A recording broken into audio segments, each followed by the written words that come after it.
Bueno, como les decía, antes de resolver el problema de heteroscedasticidad, lo que vamos a hacer es diseñar un par de test para ver si realmente el problema está, o sea, si tiene sentido meterse con este asunto de la heteroscedasticidad. El primer test que vamos a ver es lo que se llama test de Bruce-Pagan, pero en realidad es un test que derivaron Bruce-Pagan y Les Godfrey, y peor aún, la versión que se utiliza en la práctica es la versión de Roger Conker, que fue uno de mis directores de tesis doctoral, así que querría ser justo con todos los autores. Por eso es que aparecen todos estos nombres. Es muy importante entender qué es lo que hace un test cualquiera, ¿está bien? Les voy advirtiendo, lo que es importante con cualquier test es entender cuál es la hipótesis nula y cuál es la hipótesis alternativa, ¿está bien? Intuitivamente, lo que hace el test de Bruce-Pagan es chequear si ciertas variables causan heteroscedasticidad, ¿no? Entonces, el contexto es el siguiente. Vamos a suponer que estamos trabajando con el modelo lineal general, pero vamos a hacer el supuesto por ahora que los USUV son normales, ¿está bien? Y vamos a mantener el supuesto de que la esperanza es nula.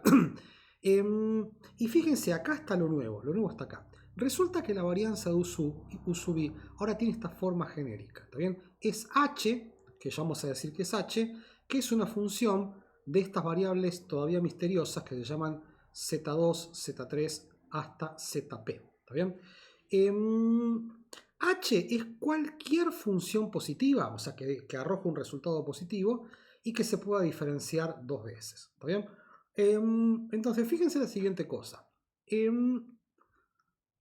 Supongamos que alfa 2, alfa 3 hasta alfa p, o sea, todos los coeficientes de esto que está acá adentro, ¿está bien?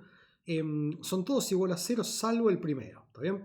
Fíjense que en ese caso resulta que la varianza U sub i es h, no importa de cuerno sea h, que depende de alfa 1, y esto que está acá es una constante, ¿está bien? Entonces, fíjense lo que está pasando acá. En este contexto genérico, ¿está bien? Hablar de homocedasticidad es hablar de que todos los coeficientes, desde alfa 2 hasta alfa p, son todos iguales a 0, porque en ese caso la varianza es constante, y heterocedasticidad significa que por lo menos uno de estos coeficientes es distinto de 0, ¿está bien? Entonces, la pregunta es, en este modelo, ¿qué son estas variables z, 2i hasta z, pi? ¿Está bien? Son variables que causan heterocedasticidad. Causan heterocedasticidad. ¿Está bien? Que lo más natural es pensar que son las mismas variables del modelo, o sea que las z son las x. Pero en definitiva, z sub 2i, sub 3i hasta sub pi podría ser cualquier variable que uno sospeche ex ante que está causando heterocedasticidad. Lo más normal es que las z sean una, alguna o todas las variables del modelo. ¿Está bien? Entonces, muy importante entender qué significa homocedasticidad en este modelo y qué significa heterocedasticidad en este modelo. Entonces, déjenme que les cuente cómo funciona el test. Para derivar de este test deberían hacer la maestría en economía o buscar un curso de posgrado. Yo simplemente les voy a contar cómo es que el test opera y después les voy a contar alguna intuición de por qué el test hace las cosas correctamente, ¿no? Entonces, en el primer paso, lo que vamos a hacer es, ignorando el potencial problema de heterocedasticidad, estimar el modelo por mínimos cuadrados ordinarios y guardar los residuos al cuadrado, o sea, tomar los residuos del modelo y elevarlos al cuadrado y guardarlos. Y después correr otra regresión en donde ahora la variable explicada son los residuos del modelo anterior y regresarlos en todas las variables que nosotros sospechamos que son causa potencial de la heterocedasticidad y guardar la suma de cuadrados explicados, ¿está bien? Que vimos en la primera parte del curso. Entonces, el estadístico que vamos a utilizar para hacer el test es la mitad de la suma de los cuadrados explicados y se puede demostrar que para una muestra lo suficientemente grande, bajo la hipótesis nula, este estadístico tiene distribución chi cuadrado con p menos 1 grado de libertad. ¿Está bien? Yo sospecho que tienen que haber visto la distribución chi cuadrado en estadística 1-2. Acuérdense que más o menos la distribución chi cuadrado tiene esta forma, ¿no? Es una distribución marcadamente asimétrica con una cola bien larga. Y la idea sería buscar un valor crítico, yo qué sé, z alfa, y rechazar si el estadístico cae. Acá va a estar el estadístico, ¿no? Que es 1, 1/2 de la suma de cuadrados explicados. Y la idea es rechazar si el estadístico cae en la zona de rechazo, si es exageradamente grande. Entonces, déjenme que les cuente por qué este estadístico funciona, en qué sentido el estadístico funciona. ¿Está bien? Acuérdense que el estadístico acuérdense que es 1/2 la suma de los cuadrados explicados, ¿está bien? De regresar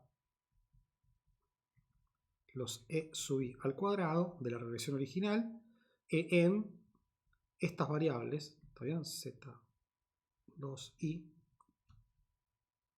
Acá se me corre el slide. Disculpenme, ¿qué pasó acá?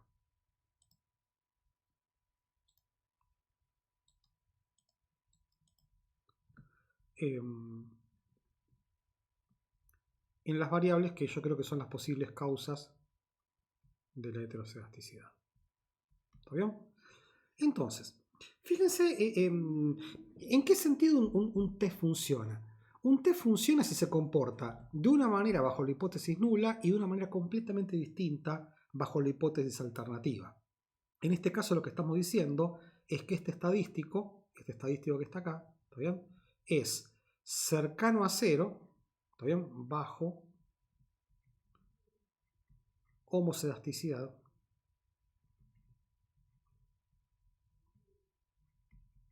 y significativamente mayor que 0 bajo heterocedasticidad. ¿Ok? Entonces, fíjense lo que está haciendo. En cierto sentido, lo que hace el modelo que regresa los e sub i al cuadrado, o sea, los errores al cuadrado, en las variables z2 a zp, es modelar la varianza del error. O sea, los errores al cuadrado en cierto sentido representan la varianza del error. O sea que en definitiva, si la suma de cuadrados explicados de este modelo es grande, es porque la varianza se puede explicar por estas variables que son z2 hasta zp. ¿Está bien? Fíjense que en la circunstancia en la cual no hay heterocedasticidad, entonces la varianza no se puede explicar por nada que no sea una constante, con lo cual los coeficientes asociados a todas estas variables en el modelo auxiliar que regresa los residuos al cuadrado en todas las variables z debería ser 0. Entonces, fíjense lo que está pasando. Cuando la mitad de la suma de los cuadrados explicados es grande, es porque por lo menos alguna de estas variables z2 hasta zp es capaz de explicar por qué varían los residuos al cuadrado que representan la varianza. ¿Está bien? Entonces, fíjense que si la suma de cuadrados explicados es alta, o si el r cuadrado de la regresión es alto, se puede explicar la varianza, y si la varianza se puede explicar es porque no es constante. ¿Está bien? Entonces, esa es la razón por la cual el estadístico funciona. ¿Está bien? La suma de cuadrados explicados del modelo auxiliar es alta si por lo menos alguno de los z sub i es significativo, y es parecido a 0 si la única variable que puede explicar la varianza es una constante. ¿Está bien? Y en ese caso estamos bajo la situación de homocedasticidad. Un punto que es importantísimo es que aceptar la hipótesis nula del test de Bruch-Pagan no implica la hipótesis de homocedasticidad. ¿Por qué? Acá quiero que paren el video y lo piensen bastante. Bueno, supongamos que ya lo pensaron bastante. ¿Por qué? Porque bajo la hipótesis nula lo que sabemos es que no hay heterocedasticidad causada por las variables que nosotros propusimos, que son la variable z2 hasta la variable z sub p. ¿Está bien? Y si te acuérdense que las variables z representan posibles causas de heterocedasticidad. Entonces, cuando el test sugiere aceptar la hipótesis nula, no está diciendo que no hay un problema. ¿Está bien? Está diciendo que no hay un problema causado por Z2, Z3 hasta ZP. ¿Está bien? Entonces, ojo con eso, que es la gran diferencia que hay con el test que viene. Muestras grandes significa acá que este test es válido para tamaños de muestra grandes. Insisto, para todos los tamaños de muestra que trabajamos en economía, el test funciona perfectamente. ¿Qué es lo que hizo Roger Konk en el año 1980? En vez de utilizar la mitad de la suma de los cuadrados explicados, él propone utilizar n veces el r cuadrado de la regresión auxiliar. ¿Está bien? O sea, en vez de utilizar la suma de cuadrados explicados de la regresión de los residuos al cuadrado en las variables zp, él propone utilizar directamente el r cuadrado y multiplicarlo por n. Y se puede mostrar que la distribución es exactamente la misma, es chi cuadrado, y que además no requiere suponer que los residuos son no normales. Entonces, en general, el test a lo que casi todo el mundo utiliza como test de Bruch-Pagan el n veces el r cuadrado de la regresión auxiliar. ¿Está bien? Regresión auxiliar significa la que regresa, esta que está acá, ¿no? La que regresa los residuos al cuadrado en las variables que son potenciales causales de heteroscedasticidad. ¿Está bien? Y esto es lo que se llama test de Bruch-Pagan, Goldfried, Conker. Déjenme que les cuente otro test que es mucho más genérico, pero que la lógica es idéntica. ¿Está bien? Acá la hipótesis general es mucho más genérica, porque significa homocedasticidad, y la hipótesis alternativa es heterocedasticidad de alguna forma. ¿Está bien? Hay algo que causa heterocedasticidad. ¿Está bien? Déjenme primero explicarles cómo es la dinámica del test y después les cuento las similitudes y las diferencias con el caso anterior.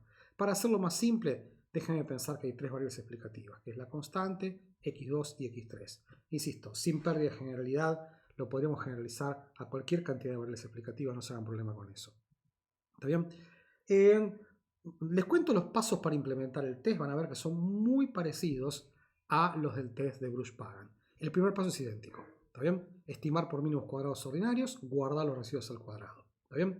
El segundo paso también arma una regresión con los residuos al cuadrado. O sea, vamos a regresar los residuos al cuadrado, pero los regresores van a ser todas las variables del modelo, todos los cuadrados y todos los posibles productos cruzados, siempre y cuando no sean redundantes. ¿Está bien?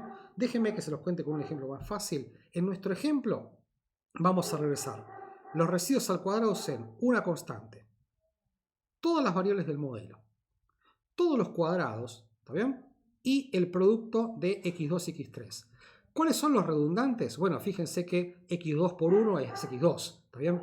X3 por 1 es x3, o sea que eso es redundante, ¿está bien? Entonces, fíjense que esto que está acá es la colección de variables explicativas que utiliza la regresión auxiliar del test de White, que son todas las variables originales, todos los productos cruzados, siempre y cuando no sean redundantes, ¿está bien?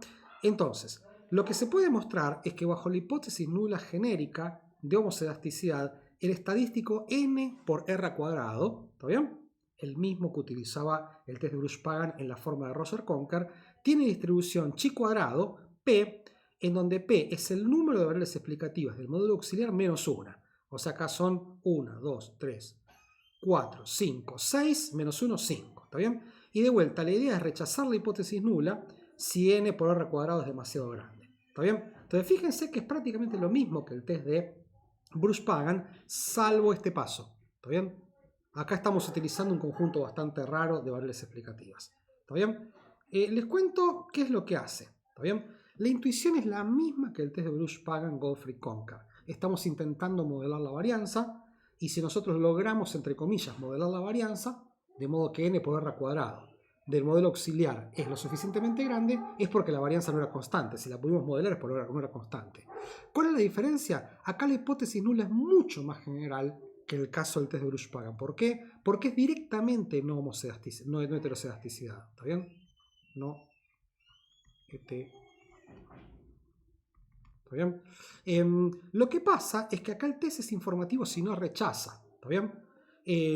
Pero resulta que si rechaza la hipótesis nula, lo único que sabemos es que hay heterocedasticidad, pero no tenemos información de qué la causa. A mí me gusta pensar que el test el test de White es un test genérico. Es como un médico que te dice, mira, estás enfermo, ¿está bien? Pero no te puede decir qué enfermedad tenés, ¿está bien? O sea, es una especie de genérico, mientras que el test de Bruch-Pagan es un test específico, es un test que te dice, o sea, responde a la pregunta de si estas variables causan heterocedasticidad. Entonces, medio que la lógica que sigue la gente es, primero implementa el test de White.